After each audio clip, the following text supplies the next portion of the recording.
just click record. Sweet. Sweet. Michael, welcome. How are you, mate?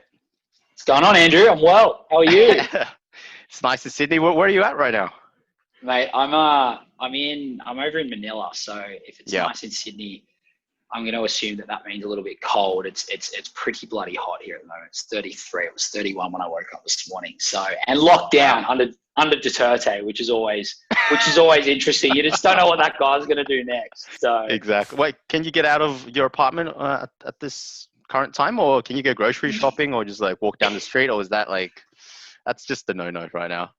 Yeah, but it's a bit no, we can, but it's a bit backwards. Like I thought he did the right thing at the start. He locked down before Australia when there was 130 cases. Yeah. And I thought that was a good move. But then they just couldn't get a handle on the cases, and then it hit about 20,000. Like it went from 134 at a full lockdown. Yeah. It somehow got to 20K under a full lockdown, like almost like in different parts of the city. I never saw anything, but I've heard and read that there was like quasi-military rule. Mm-hmm. I've heard the tanks just rolling on the street casually. Just I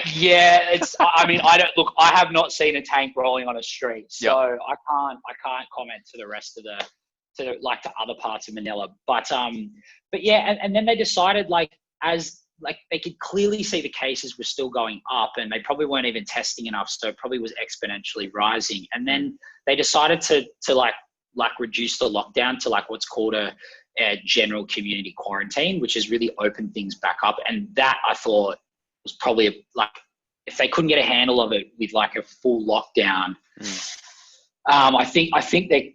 Look, I don't know, but I think they could be in a little bit of trouble. And the cases have kind of gone up from 200 or 300 a day, and they're up probably about 800 to 1,000 a day. So it's a little bit of a funny one. You know, you don't really come to the Philippines to sit in a little condo in the middle of Steel City, Manila. You know, you kind of go out to get to the islands and experience the culture, and haven't really had too much of a chance to do that, which is a bit kind of unfortunate, but I guess it's the way of the world at the moment, and it's definitely a first world problem. So I can't be complaining too much.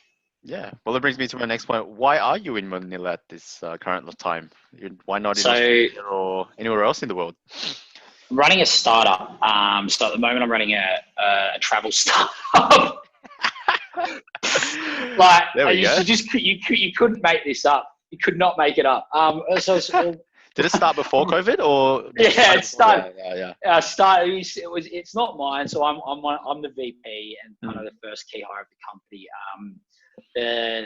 The co-founders are actually a couple of Nepali boys that I met while I was doing my NCP. One of them kind of grew up in Japan. His dad was a university lecturer over there, so he got me on board. So he's back in Nepal, but the business is based out of Dubai. And then I'm kind of looking at starting the Southeast Asia department, or I guess Southeast Asia kind of management side of things. So yeah, we've had to pivot a little bit through COVID. So the product's not what it was before, but it's called Avendi, and we're offering a virtual concierge, like an AI-based concierge service to hotels to help them digitize their concierge services so their guests can go one more contactless to make kind of reservations and bookings and do the concierge needs through their phone and through their messaging platforms, rather than having to go down to the desk or call up. And it just gives a lot of flexibility to them, and then allows the hotels to increase the revenue that they can make off each customer, which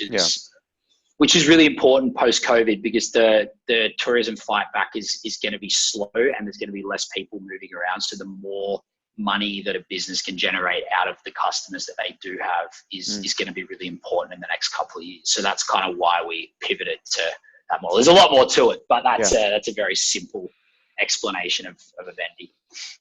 I see. So was there did you walk around, speak to other hotel management places, and you realized there was a problem, or there was a gap in the market, and that's why this was started? Or what was sort of the reason behind starting it?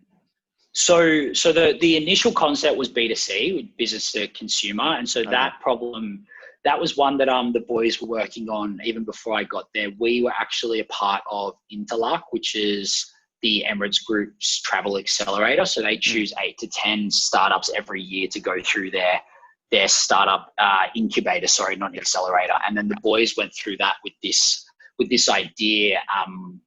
And then, so that was a concierge service for travelers. And we launched literally in March as the pandemic hit and no one's moving around. So we kind of had to look at our model a little bit, and then we all know some players in the hospitality and hotel industry. So I know the boys spoke to like the Taj, which is really big in India.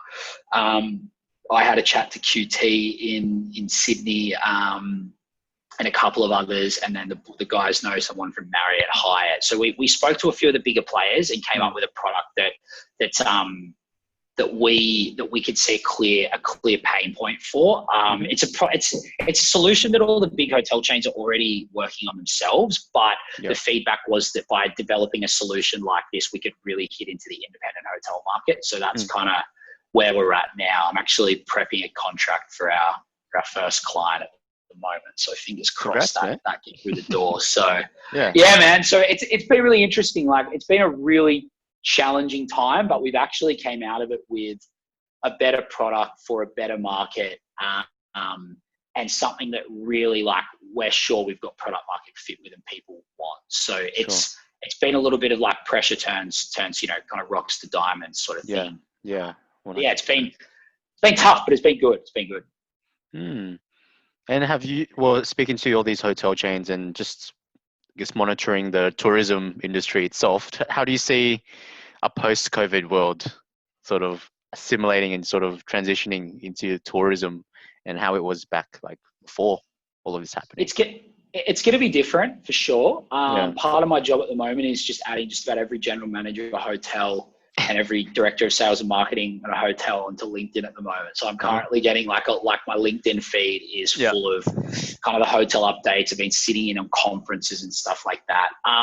The first thing is that select countries are going to open up and get moving a little bit quicker. So for instance, just before we went on, you were speaking about perhaps, Vietnam as one of your options because they've recovered, or not really even recovered. They didn't really get hit that hard. So countries like Vietnam and even Australia to some degree are going to recover quicker, and they're going to do that through that's what they're calling the drive market. So because people are not quite comfortable getting on planes yet, the first markets that are going to open up are going to be what's called the drive market, where a local coastal town outside of, let's say, Ho Chi Minh or let's say Bangkok, people are going to get in their cars and drive to a resort for a bit of a weekend getaway at a resort. So that's the first thing that's the first insight that's going to happen. There's going to be a lot more domestic travel. People start flying domestically before they start flying internationally, which is starting to see all over the world as well. And in terms of like what are the lasting changes from a post-COVID world? So for instance, they're saying buffet breakfasts are going to be gone. And that's a fairly, so that's a fairly like around, that seems to be, I think probably a month ago, if you said that, everyone might have thought, oh no, we'll get back to normal. But I think that the hotel industry's really realized that they're going to need to be really careful and secure. Like, so they're starting, if you're in a lot of like these eco deep cleaning companies are now getting into hotels, and they're doing a deep clean of every single room after every single use. The buffet breakfasts are looking like they're going to be gone. So they're looking at kind of like anything that creates either mess and dirt or anything that like congregates a lot of people at once. They're really looking at clamping down on it and ensuring like hygiene is going to be like one of the number one priorities, and obviously going contactless a little bit as well. So digitizing check-in and like room service, like, which is kind of what we're trying to budge in on a little bit. But that's they're the key ones. They're the key ones. And that's going to go all throughout the hospitality industry as well. So if you start looking at, we're developing a product for restaurants where people don't like want to use the same menus anymore. So restaurants are going to throw their menus out and reprint new ones every day and like make sure they're sanitized. So like going contactless and just those little micro transactions and micro touch points that you make with a business day to day, particularly in a people industry like hospitality, they're definitely going to change. And I don't think they're just going to change for the next 12, 24 months. I think that people are going to be given the option of going contactless and being more hygienic about what they touch and how they interact with hospitality businesses for, kind of for good. Yeah.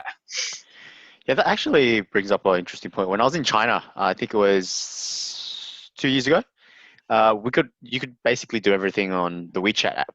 And we went to the McDonald's, you just scan the QR code and the menu would just pop up. You'd be sitting in the restaurant and then you'd just be ordering things on your phone and they'll just bring it to you. And the menu, I didn't actually think about the menus. I actually went to a restaurant not too long ago in Australia. You can do that now. You can just go to the restaurant and I think it's like 50 people at the point in time. But you can just order everything on like your phone. And I think that's probably going to be, if you guys aren't going to be doing that, that's probably going to be maybe the next thing of how slowly everything's going to become digital. Yeah, I used to run one of the Milky Lanes in Sydney, and that I was chatting to them about this the other day. They've started to implement the QR code and stuff. That's exactly where the world is going, and it was going that way even before COVID. Because from a business perspective, I mean, I could deep dive into the hospitalities, but basically helps save labor because everyone's doing their ordering themselves. You don't need to have as many waiters on and stuff like that.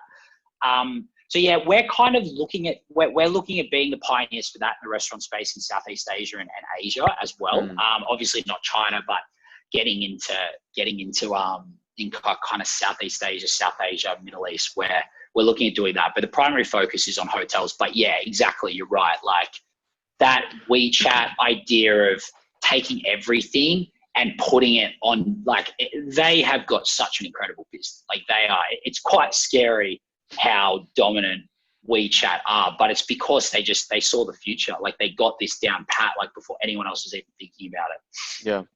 I was also in Southeast Asia and there are some like unicorns popping up, like Gojek in Indonesia, Grab in like Southeast Asia in particular as well. And they're just all like, they just take the momentum of like, I guess, ride sharing initially, but then now they're just expanding to different services. Like I remember using Gojek for like, I guess food delivery, but also like ordering cleaning. You can get cleaning done through that app and Grab. It's just insane, like what's happening over there. And the big contrast it is in Sydney, where you're basically just like feel like you're living in like 20 years behind everything in Asia. Man, it actually does feel like that a little bit. I was a part of the inaugural team for the ASEAN Australian Young Leaders Forum last year with like Cam and Haley and Jesse, who I know you've had on the podcast.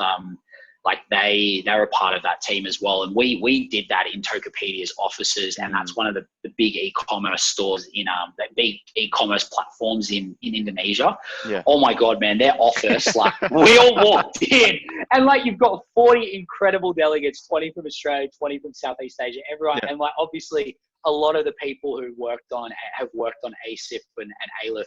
I don't know if you know about ASIP. I'm assuming you probably do. Yeah.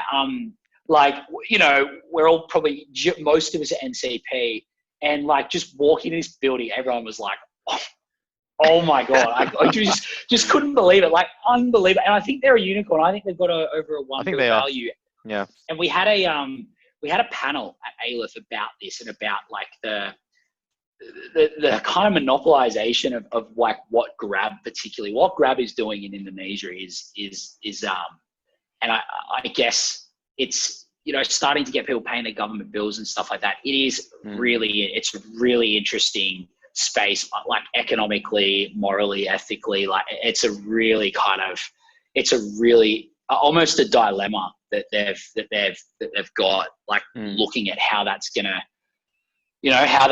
impact them in, I guess, the kind of 5 to 10 year plan. Like how prominent are Grab going to be like in 10 years time if everyone's doing it? It's crazy. And it's popping up all over Southeast Asia, like these companies, and the I guess the market conditions and the economic conditions of companies in Southeast Asia is allowing big growth because they are a high growth kind of market to be in, but also like the I'll say this, and like just the population, but also on the other side you've got like, it's a really interesting market to be in because at the same time you've got massive growth in these big professional companies coming in there. But at the risk of kind of talking about a taboo topic, like you've also got like quite weak government systems. So like corruption is rife and stuff. So it's allowing these companies to get the kind of power and control that it's crazy. Like it's really crazy. I really wonder like how much influence Grab will have in Southeast Asia and Indonesia in kind of the next 10 years. Yeah. Now, having actually been in the startup space yourself, like, how did you get started? Was it like through university as well? Because you study commerce, but majoring in entrepreneurship. So did it just start from there? And where did your interest sort of peak? With joining startups.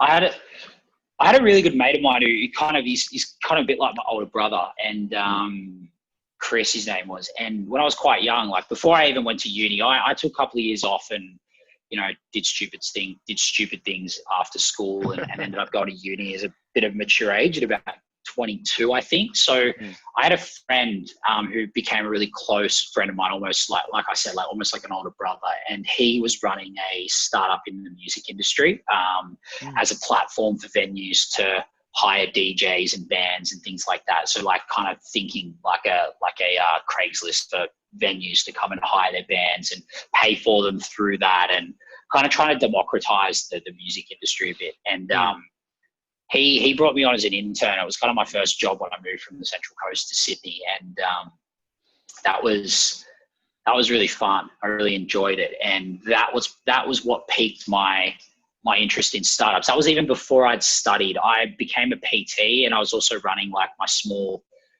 little group in Roselle, in the inner west of Sydney. I had a little boot camp that I was running. So I was always I kind of just ended up like in a position where I wasn't working for someone, and I was doing my own thing. And then I got into this startup, and I just love it's just so dynamic. You do something different every day. It's never the same. You do get caught like bogged down a little bit when you've got to do some things that just have to be done. But once they're done, you're moving on to something different. You're never doing the same thing. Like at the moment with Avendi, I'm predominantly in sales, but then I'm always thinking about the product, thinking about, okay, like what do I think these people that I'm talking to from hotels want? Like, how can we like factor that into our product? So I'm constantly in a product development mindset. I'm also like I said, I'm just trying to write a contract. I have no idea how to write a contract, but I'm having a crack. But like, you know, like the point is write the contract, send it to the lawyers, and then they'll fix it up.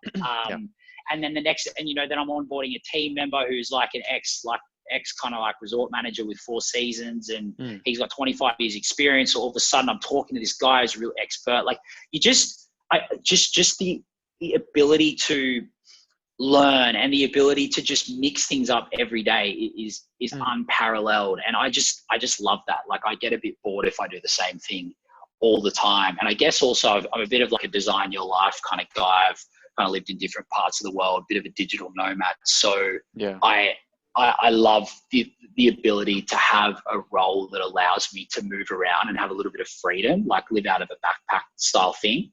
So yeah, I got started quite early, and that was why I went to university, because I wanted to learn how to do this properly, like to study the art of business and entrepreneurship. And then I learned that you don't learn that much at uni, and then you got to go out and actually learn everything when you start. That's right. Do you think like your upbringing maybe in the Central Coast has to do with it? Anything? Maybe if you grew up in like the inner west suburbs of Sydney, that might have changed how, you know, you might have just went down a more fixed or more refined corporate route. Again, nothing wrong with corporate life, but like maybe it's just out of your personality. Like I can just see it from how you speak and what you think, and it's very much like the motion and the ocean, and just like everything's just like going instead of just going very structured, planned, and I think that's it. Like for instance, like I'd love to work, like go to an MBB, like go like your kind of top tier, like your Bain, Boston, McKinsey. Like I would have loved to have done that, and I still might look at it one day. That at the end of the day, though, the pure truth of the matter was I'm probably not quite smart enough to get into those places. They are like the kind of like I got a couple of friends, you know, there's a couple of NCP guys as well that are at those firms, and I've got a couple of friends who are outside, and they are just so switched on. And so I it's not that the corporate route wasn't just blanket for me. I just always had this thing with entrepreneurship and with being able to move around. And I think, I guess that's a really interesting question. I don't know if the geographic or like I guess you kind of even a little bit getting into like just culture and almost like to like a certain degree social classes. You know, if you grow up in different parts of Sydney or like the world, it's like you grow up around different like kind of brackets of people who have different aspirations in life. And I definitely grew up around people who, you know, just wanted to surf and bodyboard and travel and do this and do that. And, you know, even if you were successful, if you're from the Central Coast, a lot of the time you're not ending up at a PwC or a KPMG. Like a PW what? Like what are all these acronyms? Like I heard of them before. So it was never something when I'm 15 years old sitting in school and like, I've got to get this ATAR to get into this uni so I can go and start. And, you know, like to a certain extent, like I wish I was a little bit, because I probably would have been smart enough to get in like at MBB if I really kind of went down that route, but I didn't. And, you know, like if you're a successful person from somewhere like the Central Coast, you start in cafes, you're much more cultural, like fashion or, you know, beachwear, or like starting, you know, kind of like an online business or being a pro surfer or something like that. It is a little bit less rigid, I would say. Yeah. Yeah, I think to some extent, for sure. Like I definitely think it's definitely a different experience growing up on the Central Coast to like to the North Shore or to kind of Vaucluse or something like that. But I don't think it's a bad thing. It's not a bad thing it's not a bad thing regardless of where you grew up. Like I lived in Bondi when I live in Australia. Now I've got a lot of really good friends who grew up in, you know, kind of the North Shore or the eastern suburbs of the inner west. Like it's not here nor there. It's just a little bit different. And it kind of definitely in terms of the early days of my life, it would have had an impact because I wasn't around people that wanted to go to your PwCs and stuff like that. That's interesting to hear, because even though I live in the southwest part of Sydney, which is about an hour and a bit away, but even though we live in very much quite close proximity, we have a different sort of sense of how what success is. Like success is for people in the Central Coast, opening cafes, living a very carefree sort of life, if I could even say that. But in like a more urbanized sort of city, it's a lot more like you see everyone around you, and then you try to follow their steps because that's what success is to them. But 100%.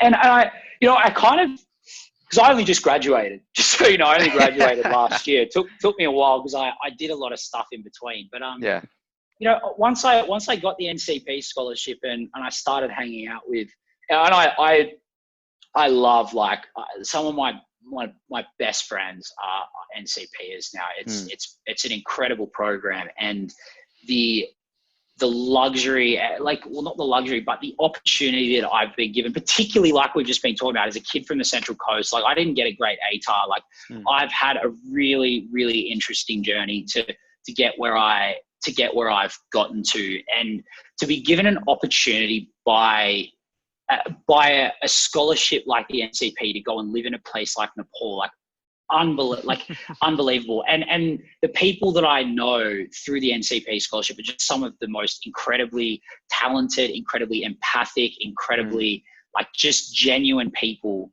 that I've ever met. And a lot of them are now really close friends. And so again, nothing wrong, but what I felt for myself when I started to come into these circles, for the first time in my life at kind of 25, I was all of a sudden being introduced to these concepts of going and working at a PwC, going and doing a graduate role and this and that. And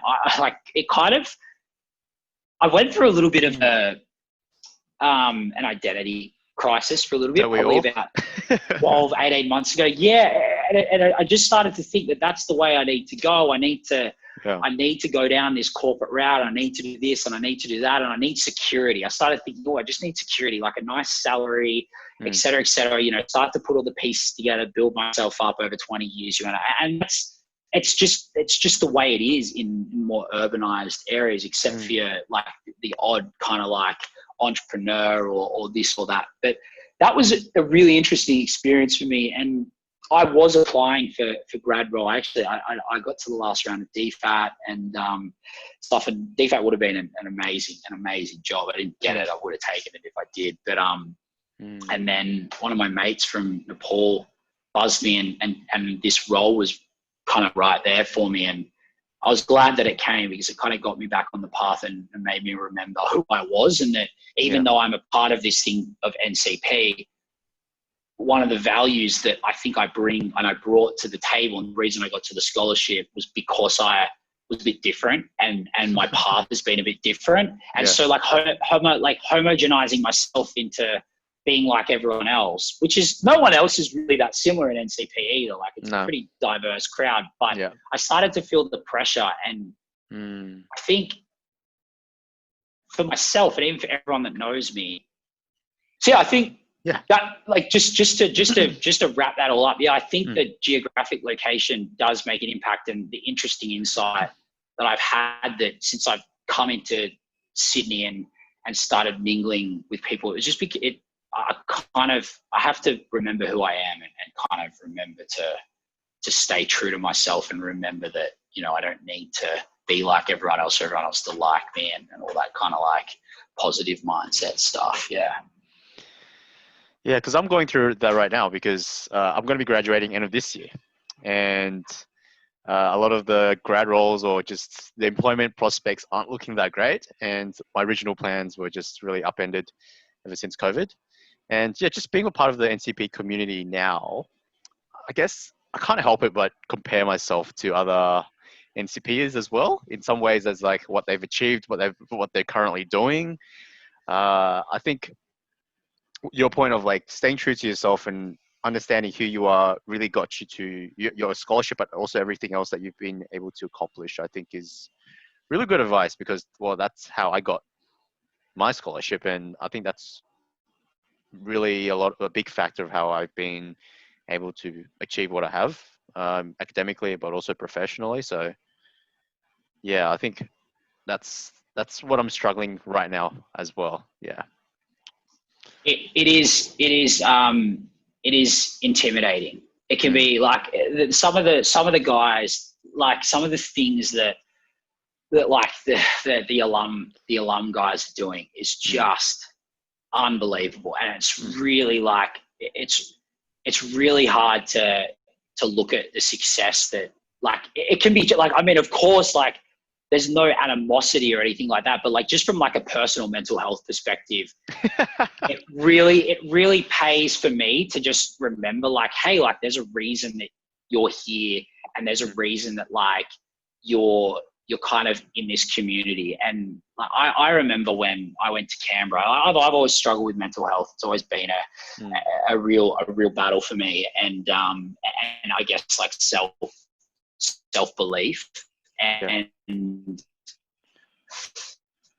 I remember sitting and just such a profound experience. I remember sitting in when you get invited down to Canberra for the orientation, and just sitting at the back with a couple of the other scholars, just having, like, everyone else was up the front, kind of trying to network with all the pollies and stuff like that. And we were just chilling up the back, sitting. We got a couple of the bottles of wine from like the different tables, and we're just sitting. And it was just, it was just a real quiet moment where we were just sitting there and appreciating that, like, hey, this is a pretty big deal. Like, like, look at this. We're sitting inside the Great Hall Parliament House, like drinking like quite nice Shiraz, and just a quiet little moment.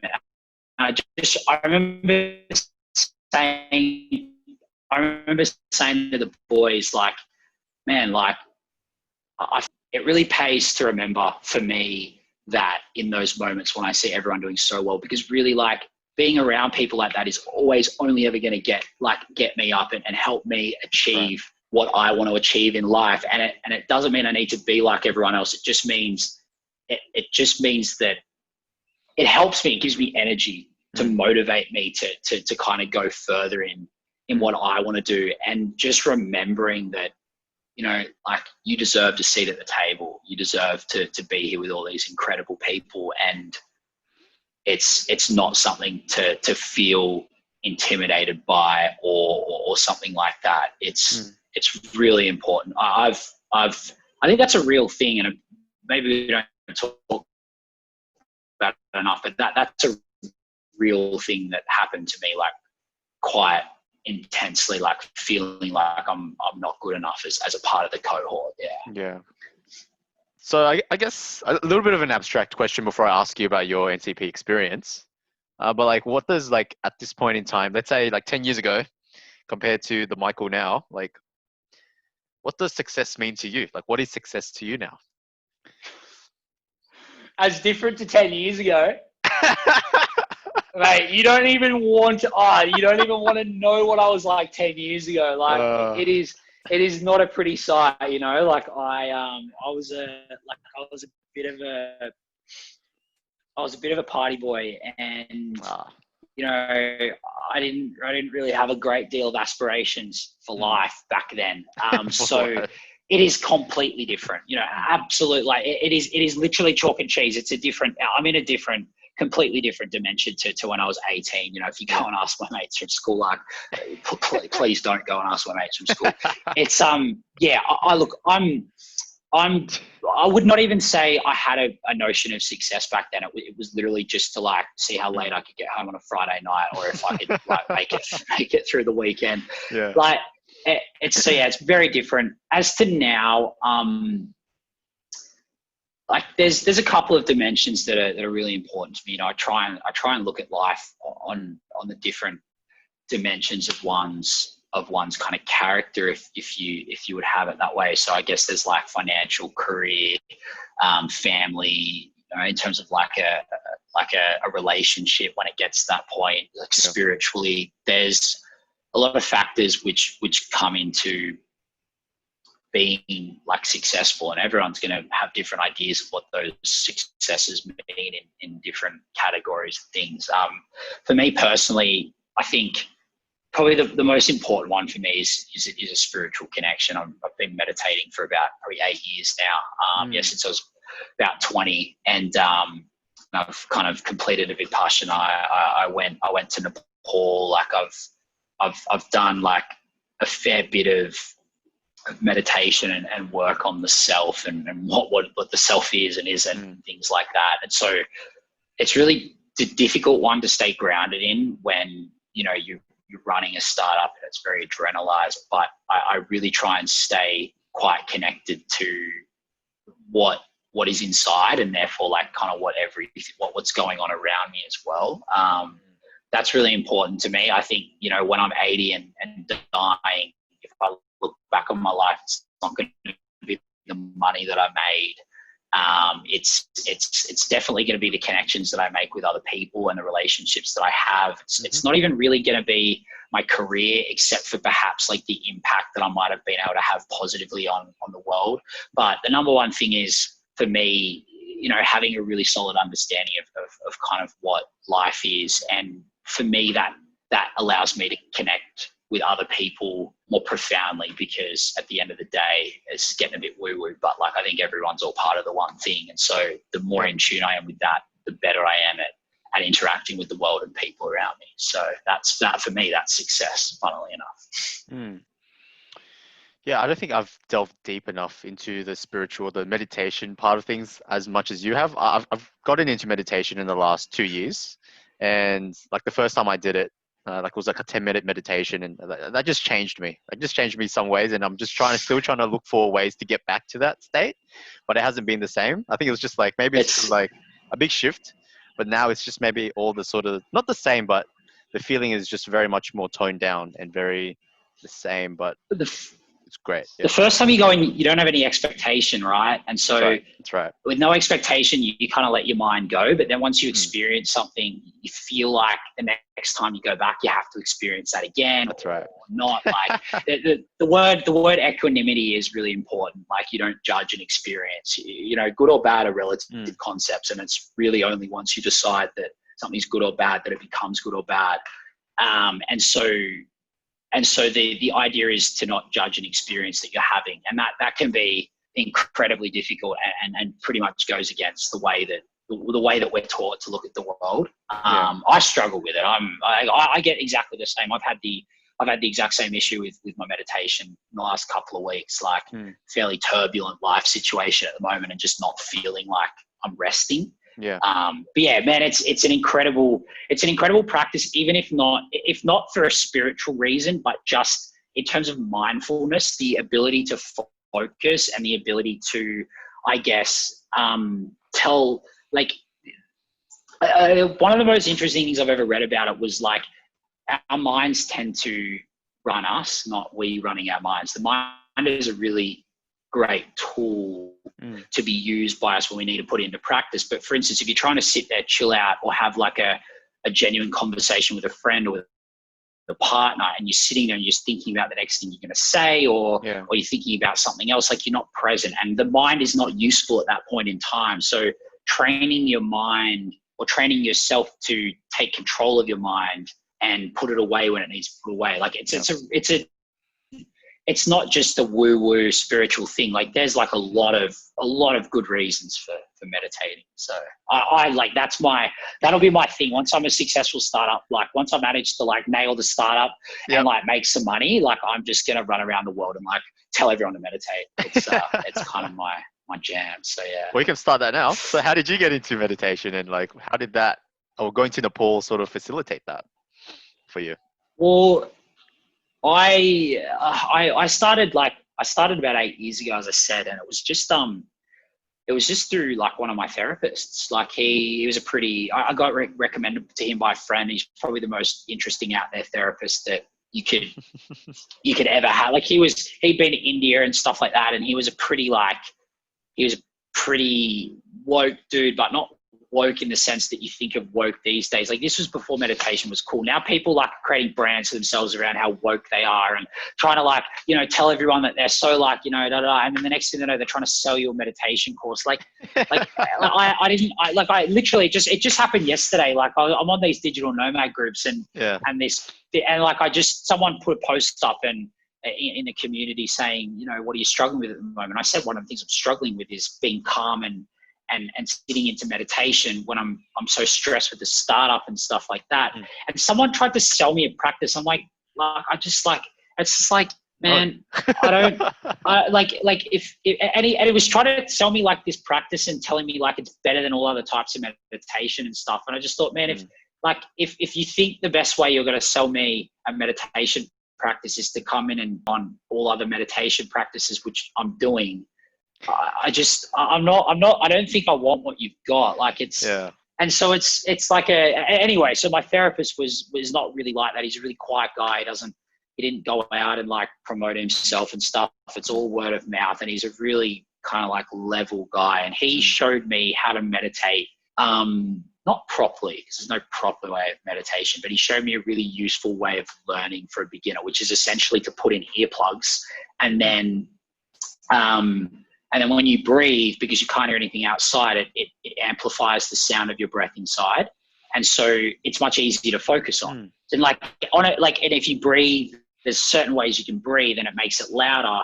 Yeah. And so by breathing like that, it's really good for beginners because it kind of drowns out. It sounds like a tsunami. It drowns out the thoughts. And so it's a really good way of helping someone get started because it's a really useful way of teaching them how to focus on their breath and not need a guided meditation or not need to sit there and be like all crazy in their head. So that was when I got started, and then I just kind of went from there. And how has your experience in Nepal, I guess, being amongst the mountains? I haven't personally not been to Nepal, but like I guess the surroundings and just the community there is much different to Sydney. So how has like the climate, the people, and does everyone like I guess meditate there as well, or is that sort of just something that, or is it done in different ways? It's not meditation. It's just a way of life. It's actually, I've got my experience in Nepal, which will probably kind of kick into your next questions about NCP. Were really, really interesting. That's what I thought I was going there for, and I did get to do a lot of exploring. The Himalayas are just the most incredible place in the world, and I was really, really, really lucky to have had the experience that I did, because not only did I get to go trekking, to Everest Base Camp, but I was given the opportunity to join the heli rescue team and kind of fly around and meet a lot of people who've climbed Everest and meet a lot of the Sherpas that live up there and become good friends with a lot of people up there. I've got a dog up there that just like nearly got mauled by 3 dogs, and then it just literally followed me for a whole day while I was trekking. And then when I got to the new town, I went inside and I came back out. I was getting mauled by another dog, and then it followed me to another town. It got mauled again. I just ended out. I just thought, fuck, this dog literally is my dog. Like, I've rescued it 3 times in 3 days in 3 different towns. So like now I've got good friends up there who look after little Chola, and they send me pictures a lot, and and for them, that's it's the beautiful part of Nepal. Like, people are so genuine. They don't have a lot to give, but they're feeding this dog it's mine, and they kind of have taken the pup on as their own. And so that the Himalayas are the most unbelievable natural phenomenon, and just walking through them, you can't help but realize how small you are, and the peace. I did a lot of writing, and I was doing some travel blogging at that point, and just like the peace that I was getting writing about the mountains and in the mountains, that it was pretty special. But the time in Kathmandu that I had was very different. I really took to my NCP duties, I guess you would say, and I was really kind of amongst the NGO and I guess the local business community and things like that. So there was a lot of kind of socializing and not a great deal of solitude. But in saying that, I was extremely lucky there as well. That's where the Himalaya Connect consulting thing that I did for a little bit came to be. So I worked with an American guy to get craft beer into Nepal for the guys that wanted a bit more of a refined experience when they were having a night out, or even just like a dinner. And so I was able to become the first Australian importer of like Aussie craft beer into South Asia. And that was something. I was studying international business at university, and I was doing a unit on international trade at the university there, Kathmandu University School of Management. And so it was just the perfect opportunity for me to learn as I was learning, So I did that, and we actually launched it at the Australian Embassy on Australia Day. And I was very much in the business community there. And I've got like some of my best friends are like the locals there, and like just a lot of good times, a lot of good times, a lot of good times had there, and just the most beautiful people, and it's such an interesting, incredible place. Like I really loved it. So Nepal probably it was probably a really big influence on me as wanting to be a writer and wanting to explore like an adventure through nature. But it was also a big experience for me as a kind of an entrepreneur and a businessman, and getting involved with the community there and stuff. So it was very much like a tale of 2 stories. Wow. And I guess also just harping back on that, like high altitude and craft beer, I don't think there's like a better combination with that. I think was it like always in the Alps, or like always in the mountains, or was it always just something more for ground? Kathmandu's in a valley. Kathmandu's in a valley, so it's still 1,500 meters above sea level, but but that's not. I could literally give you a schooling in altitude. Like one of the other team members on the rescue team was the preeminent altitude doctor in the world, so I learned a lot about that. So 1,500 meters isn't enough for you to really feel any effects. If you're playing professional sport and you've got to go for 80 minutes, it'll have an impact over the course of that. But at 1,500 meters, you're kind of operating as normal, and most people will only start to feel like kind of effects of altitude at 3,000. And so when you get up to when you start to get through the Himalayas, at the bottom of the Himalayas, you're looking at about 3,000 meters, and then people can start to get adversely affected at like we're talking headaches and stuff at a kind of 4,000. So as you start to get up, it gets a little bit different, and everyone reacts to altitude differently. But yeah, so I mean, I tell you what, like after a big long trek, you get back down and you're sitting in a place called Namche Bazaar, which is one of the most amazing places in the world. Like, just unbelievable. Like, it's literally, I have to show you a picture. It's like, I'll why probably did you build a just town pop there? up a picture right here. It literally doesn't make sense. Like, they built a U-shaped like horse ring town around like a cliff face that falls in like through the middle of the town almost. It's just like, it doesn't really make sense, but Yeah. it's the coolest town. Like, I've got Yeah. a mate who runs, like, one of my Nepali mates like runs one of the pubs there, and they do like it's just, you meet the most incredible people as well. But yeah, like, you have a beer at the end of your trek there. Yeah. And you're dehydrated, you're kind of like trekking for 14 days, you're still altitude, like one beer and it's like kind of lights out kind of thing. So That's right. it's very like, you're not wrong, but when you're in Kathmandu, it's kind of normal. And are there any stories of, I guess, when you were trekking, or any stories in Nepal that really stand out to you that you were just like looking back and I was like, that happened, like that actually happened, and you just hit you at that time, you weren't expecting it, but then now you're just looking back and it's just like, wow. Yeah, there's a few, like, obviously there's a great, it's not easy to get like a multinational company to give you the rights to sell a beer in a third world country. So that like, looking back on that, that was a really cool experience. The heli rescue thing was just like, and I mean, there was a few different things that happened with that. There was a plane crash and we had to get down the side of a mountain to like get people out and stuff. So like, that's not a topic that was a really confronting day. Yeah. Like, there was like, that's, that was kind of stuff that you see on a movie sort of thing. So that was and to be a part of that rescue was kind of something that was harrowing at the time, but you really see like who you are as a person when you kind of faced with a decision. Okay, like, am I going to be a part of the effort to like help these people who are, in a pretty serious and scary state, and kind of put yourself at a bit of risk as well. And you learn a lot about yourself when you put yourself in a position like that. So that's an experience that I will never forget to the day that I take my last breath. Like, that was a pretty powerful experience. And the people that were a part of that rescue team that we did that with, like, there's a bond that you have with people where you put yourself in danger to do something like that, and that bond will never be broken. At least for me, these guys do it every day, so I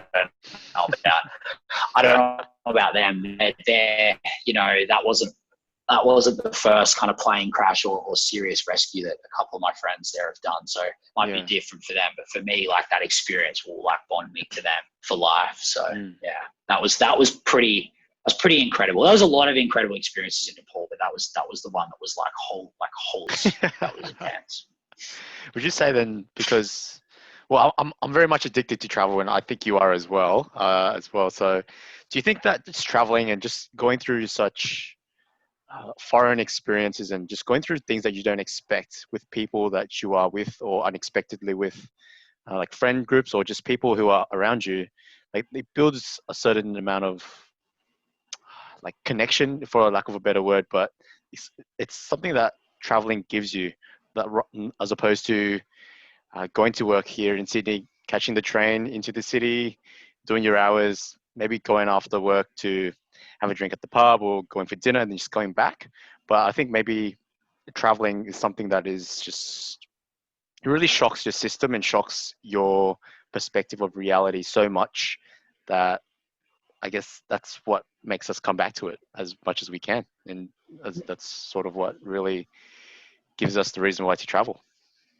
I think when you have an experience with people that is out of the ordinary, like, so for instance, when you first asked that question, I was like, yeah, for sure. Like, you can't manufacture the same connections like in just a routine lifestyle. But the reality is that, like, when you work with people all day and you go to the pub after work and have a couple of beers, like, with with those people. They become almost like your family. And so it's not that you can't and you don't. You do build strong relationships when you're in a more routine lifestyle. But I think that the intensity of a connection that you build with people when you're going through something, good or bad, that is not normal, is so powerful, and it happens so quickly, because at the end of the day, you kind of look at each other and go like that was like, wow, like we just went through that together. Like it could be trekking to base camp, you know, like, and like, it's just, and you make these connections that like literally transcend borders, transcend cultures, transcend the connections that you make with people that you meet on your travels. Like a lot, like, I mean, this is probably a little bit controversial, but it's sort of like if you spent like 5 days with with a person that you're working with, but it wasn't in an out there environment, you walk away. There's so many people that we meet and we walk away from and we never speak to again. Yep. But when you go through a really incredible travel experience, or just a really incredible experience in any way, shape or form, like even NCP, like going to the orientation, you know, something like that, where it's kind of like it changes you in a little bit of a different way. When other people experience that with you, you tend to hold on to them a little bit more, and you might only catch up with them once a year or once every 18 months when they're in town, you're in town, or like you see something on their wall and it reminds you of like that thing you did together. But like that little moment of connection you would have 18 months after meeting that person for a couple of days is so powerful, and it brings up so much energy for me, at least anyway. Like I love interacting with the people that I've kind of met traveling. It's incredible. Yeah. All right, I've got. All right, so I've got a couple more questions. Just to pick your brain, because you've lived quite an interesting life and just been through, like, God knows what. I just wanted to ask you, if you were to describe like the last, let's say, 5 years of your life in, let's say, a sentence, how would you do that?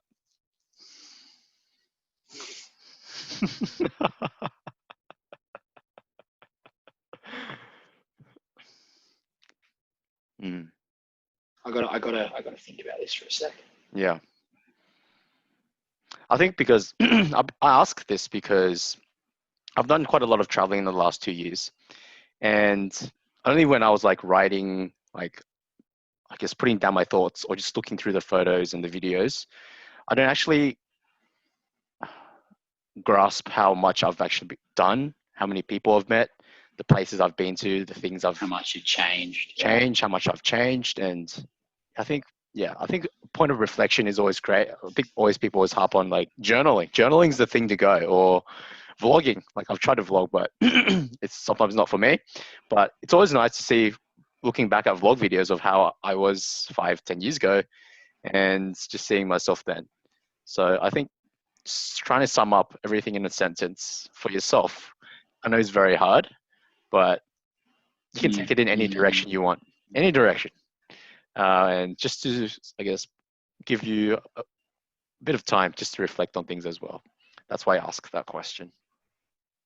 I think I would say that, I've got, I mean, this wouldn't encompass it all, but I think for me, the last 5 years of my life have really been a journey through the world to kind of get back to myself, if that makes any sense. So by being able to go out into the world and by experiencing, you know, what there is to experience in the world, it's brought me back to myself and a greater understanding of who I am as a person and my part in the world. So that would probably be my one sentence, would be that my experiences over the last 5 years have been like a journey through life and through the world back to myself. Yeah. I don't know. How's that? Is that all right? Was that profound enough? Very profound, very profound. And just another last question. What do you see yourself in the next year, in the next 5 years? Mate, that is much harder to answer, the one you just asked me, because the reality is, look, if the startup goes well, then let's make the assumption the startup goes well. So if the startup goes well, then the next year is going to be all about trying to get as much traction as we can before we go for a round of funding. And into that round of funding will mean in the next year I should be setting up an office here, and then looking to head over to Europe to get things cracking over there. Next 5 years, obviously, again, if the startup's going well, we'd probably be looking at kind of going through our second or third round of funding, and maybe, either getting acquired or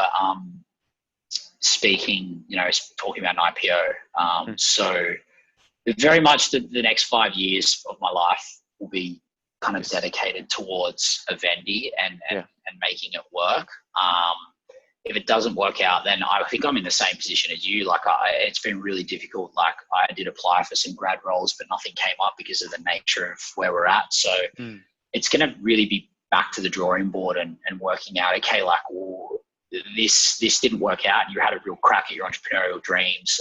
Do you want to keep going with it? Or, what industry would you really like to go into, and start to map out a way to get into it, because it's just not going to be the same world. But yeah, ideally, it's going to be full steam ahead with the business and kind of traveling around the world and trying to close these resorts and hotels that we're speaking to, and from that, get us into a position to become kind of a 9-digit business and get acquired for such and such hundreds of millions, or an IPO or something like that. So yeah, that's where I'm heading.